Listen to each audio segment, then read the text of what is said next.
Night flight.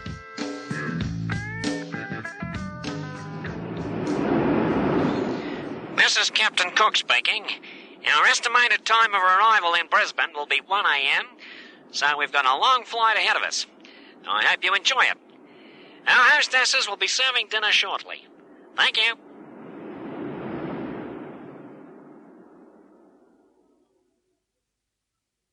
It was Christmas Eve, 1959, and the beginning of another routine flight. The hostesses started preparing the food trays.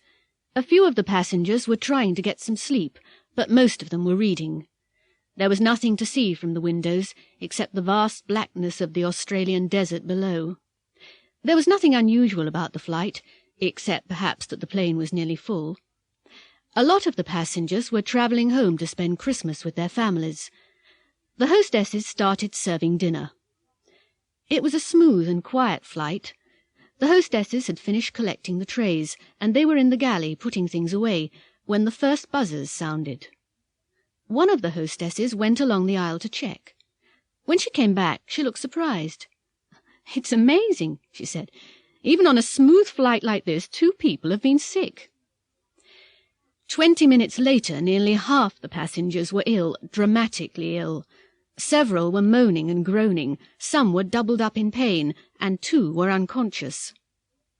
Fortunately, there was a doctor on board, and he was helping the hostesses.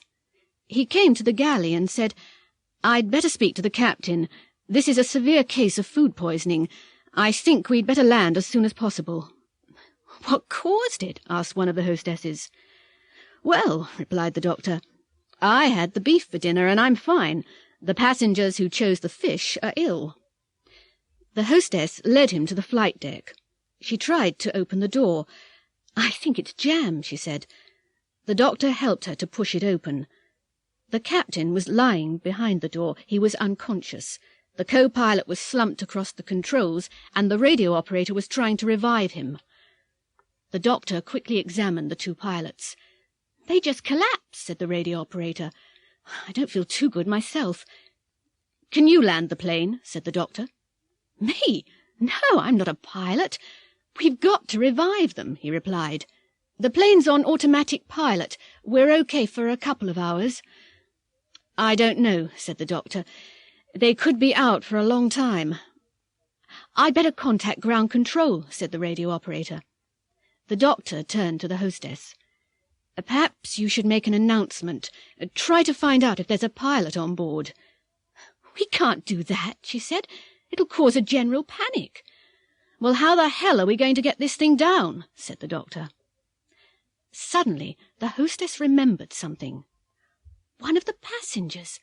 I overheard him saying that he'd been a pilot in the war. I'll get him." She found the man and asked him to come to the galley. "Didn't you say you used to be a pilot?" she asked. "Yes, why? The pilot's all right, isn't he?" She led him to the flight deck. They explained the situation to him. "You mean you want me to fly the plane?" he said. "You must be joking. I was a pilot, but I flew single-engine fighter planes, and that was 15 years ago. This thing's got 4 engines. Isn't there anybody else?" he asked. "I'm afraid not," said the hostess. The man sat down at the controls. His hands were shaking slightly. The radio operator connected him to air traffic control. They told him to keep flying on automatic pilot towards Brisbane, and to wait for further instructions from an experienced pilot. An hour later, the lights of Brisbane appeared on the horizon. He could see the lights of the runway shining brightly beyond the city. Air traffic control told him to keep circling until the fuel gauge registered almost empty. This gave him a chance to get used to handling the controls.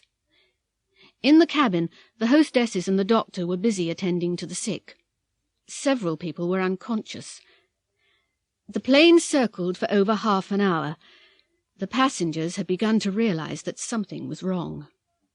"What's going on? Why don't we land?" shouted a middle-aged man. "My wife's ill. We've got to get her to hospital." A woman began sobbing quietly. At last the plane started its descent. Suddenly there was a bump which shook the plane. "We're all going to die!" screamed a man. Even the hostesses looked worried as panic began to spread through the plane. "It's all right," someone said. "The pilot's just lowered the wheels, that's all."